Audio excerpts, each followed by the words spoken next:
Connaissez-vous la fable de La Fontaine, la jeune veuve?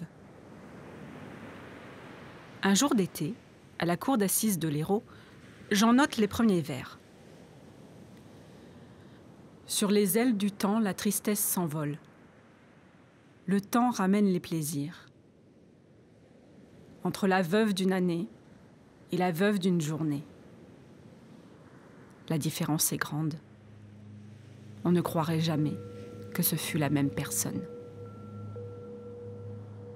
C'est un expert psychiatre qui récite ces vers à l'audience pour expliquer le travail de deuil. Le deuil, c'est éprouver un chagrin immense. Une vague de plusieurs mètres de haut qui se fracasse sur votre existence. Mais petit à petit, la marée descend et vous pouvez rejoindre le bord. Le travail normal du deuil, explique l'expert psychiatre, c'est qu'on doit aller mieux au 5e mois qu'au 3e, mieux au 10e mois qu'au 5e, et ainsi de suite. Ça ne va pas bien, mais ça va un peu moins mal. Ce n'est pas ce qui est arrivé à Angèle Valcarcel. Lui n'a jamais connu que la marée montante. À 58 ans, il est dans le box des accusés de la cour d'assises de Montpellier pour l'assassinat de sa belle-fille, Vanessa. Procès, crimes et faits divers. Fenêtre sur cour, les chroniques judiciaires d'Élise Costa.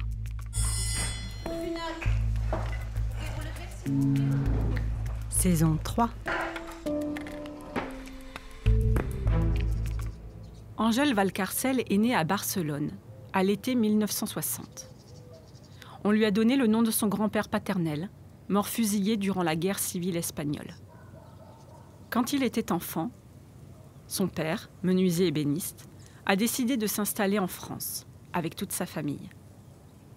Le 1er janvier 1981, Angèle Valcarcel épouse Antoinette. Antoinette vient de la communauté gitane. À la cour d'assises, la présidente se tourne vers Angèle Valcarcel, dans le box des accusés, et précise. « Vous avez dit être gitan de cœur. » Il répond. « Depuis tout petit, j'étais tout le temps avec eux. Je sortais avec eux, faisais des activités avec eux. Je me sentais bien avec eux. Ce qu'il aime chez eux, dit-il, c'est cet amour de la famille, une grande fraternité et le respect des traditions. » Avec sa femme Antoinette, Angèle se rend tous les dimanches à l'église. Ils sont chrétiens évangélistes. La grossesse d'Antoinette est perçue comme un cadeau de Dieu. Angèle accompagne sa femme à toutes les échographies. Le couple attend des jumeaux, un garçon et une fille. Angèle choisit les prénoms. Son fils s'appellera Angèle, comme lui. Sa fille s'appellera Angelina. Angèle et Angelina naissent en 1987. Angèle père a alors 26 ans. Il dit « C'était le plus beau jour de ma vie ». Ils emménagent près de la commune d'Agde. Dans le box des accusés, Angèle père résume « Angelina, je l'aimais et je l'aime. C'est ma fille. Mais mon fils, c'était mes yeux. » En garde à vue, il aura cette autre phrase « J'avais une relation fusionnelle avec mon fils. C'était ma copie conforme. » De son côté, Vanessa voit le jour à Lyon. Après son BEP vente, elle part rejoindre sa grand-mère paternelle, dont elle est très proche, à Agde. Vanessa trouve un petit job pour l'été dans un supermarché. Vanessa rencontre Angèle fils.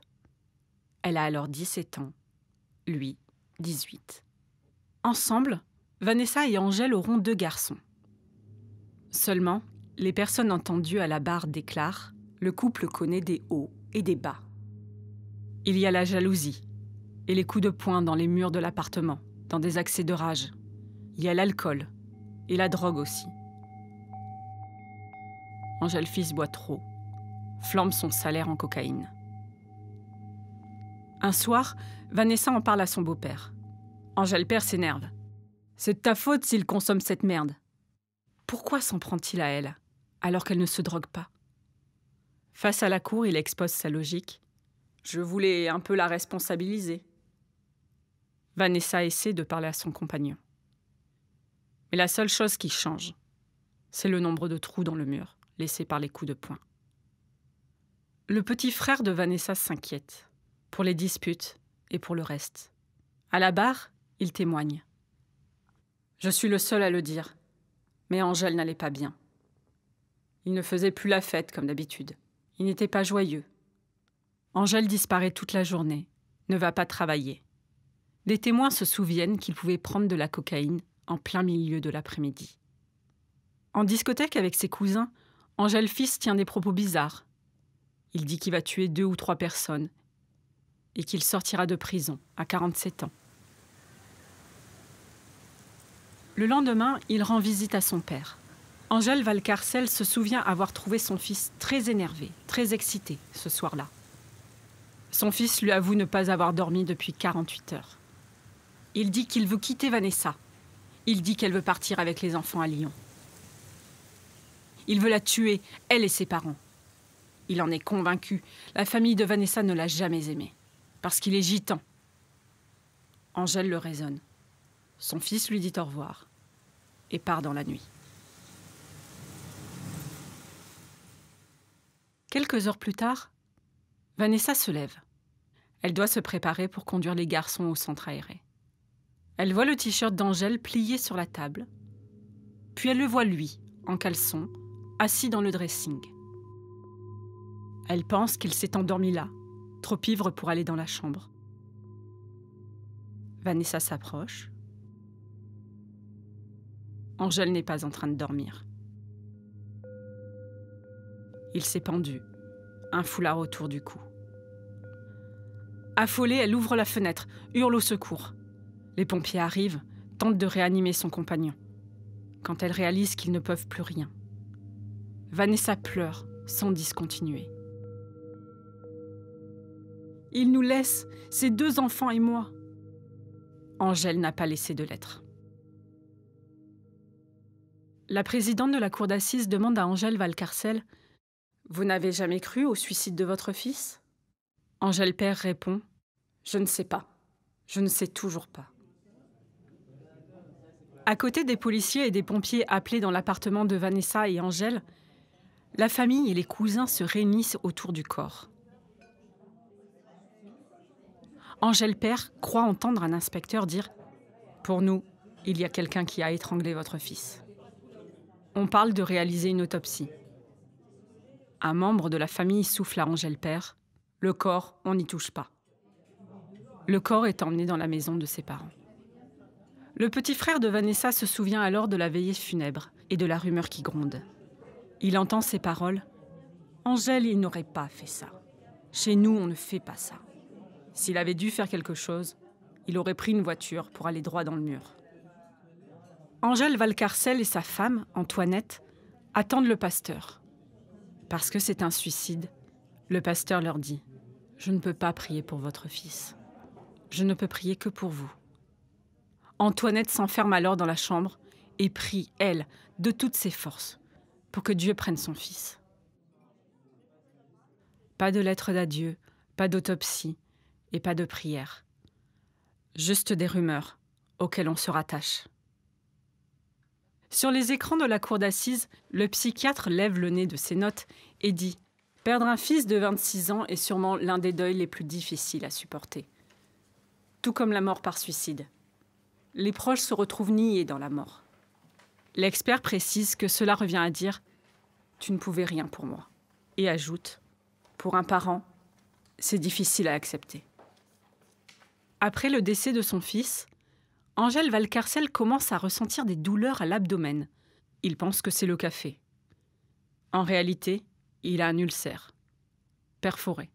Il est envoyé en urgence à l'hôpital de Sète. Plus tard, une experte psychologue écrira dans son rapport « La question « Pourquoi est-il mort ?» reste sans réponse. Angèle Valcarcel est rongée par l'incompréhension. Après l'enterrement de son fils, Angèle pleure, crie à sa femme dans la voiture « On va se tuer tous les deux, on n'a plus rien à faire tous les deux. » Antoinette prétexte avoir oublié quelque chose chez sa mère et file chez elle. Là, Angèle père fait une crise de nerfs, hurle que sa femme va le quitter, partir avec un autre. La présidente commente « Le monde tourne et monsieur n'y adhère plus. Antoinette acquiesce. À la barre des témoins, Antoinette précise qu'il faut vivre cette situation pour la comprendre. Elle essaie d'expliquer. Nous étions très heureux. Quand nous avons perdu notre fils, ça a été une grande vague, comme le Titanic. J'avais toujours cru que je partirais avant mon fils. Je l'adorais. Elle savait que cet amour-là, elle ne le retrouverait plus. Elle dit « Je prenais beaucoup de cachets. J'avais du mal à me dire que mon fils était mort. Je ne dormais plus. Mais pour mon mari, c'était autre chose. Cette autre chose ressemble à une malédiction. » Antoinette poursuit. « Tout le temps je le cherchais, tout le temps il était au cimetière. Il y restait toute la journée, jusqu'à 11h du soir, minuit, même quand le portail était fermé, même en plein mois d'août. » Elle soupire. Alors on a acheté un parasol. Angèle Père en est persuadée. Vanessa était dans l'appartement cette nuit-là. Vanessa sait quelque chose. Et chacun de ses gestes devient suspect.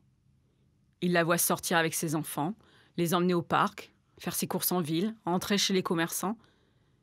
Il dit « J'avais l'impression qu'elle n'avait rien perdu. » Pris dans sa propre douleur, Angèle Père ne voit pas la souffrance de Vanessa. Vanessa, qui a des pensées suicidaires, qui laisse une lettre d'adieu avant de se raviser. Quand elle va fleurir la tombe, ses fleurs sont à chaque fois jetées et piétinées. Un jour où il la croise au cimetière, Angèle Valcarcel la pousse violemment. Vanessa tombe à terre, puis s'enfuit. L'ami qui l'accompagne entend le père vociférer. « Je vais la tuer !» En audition, Angèle rapportera « Elle évitait de me rencontrer parce que mon fils a été tué sous contrat et qu'elle savait quelque chose. C'est pour ça qu'elle était mal à l'aise. » Dans le rapport de la psychologue, il est noté « Angèle Valcarcel se crée une série d'explications pour éclaircir les choses. Il devient interprétatif et s'enfonce dans une incohérence. » Le 30 août 2014, Angèle Valcarcel se lève aux aurores. Il n'a pas dormi de la nuit. Il regarde la photo de son fils et lui parle. « Écoute, il faut que j'aille voir ta femme. » Il part à pied. Dans un sac isotherme bleu, il a glissé un Colt 45 automatique qu'il a retrouvé caché dans les affaires de son fils, avec une boîte de cartouches et un chargeur. Il dit n'avoir parlé de cette arme à personne. « Je la prenais sur moi parce qu'elle était à mon fils. Il y avait quelque chose de lui dans cette arme. » Face à la cour, il explique « Il fallait que ça s'arrête. » Quand Vanessa ouvre la porte, il tire 9 balles. 9 comme le jour de la naissance de son fils, comme le numéro de leur maison, comme le jour de la mort d'Angèle. À la barre, Jacques, le père de Vanessa, essaie de ne pas pleurer. Il baisse la tête. Ça peut rendre fou de perdre un enfant. Mais assassiner comme ça, de 9 balles... Angèle Père, lui, n'aura jamais connu les vers de la fable de La Fontaine. Il n'a jamais vu la marée descendre. Angèle Valcarcel a été reconnu coupable du meurtre avec préméditation de Vanessa Mayor. Il a été condamné en juin 2018 à 25 ans de réclusion criminelle. Fenêtre sur cour est un podcast produit par Arte Radio.com. Vous pouvez l'écouter sur le site arteradio.com ou votre application de podcast favorite. N'hésitez pas à nous soutenir en laissant des étoiles ou des commentaires. Rendez-vous dans 15 jours pour le prochain épisode.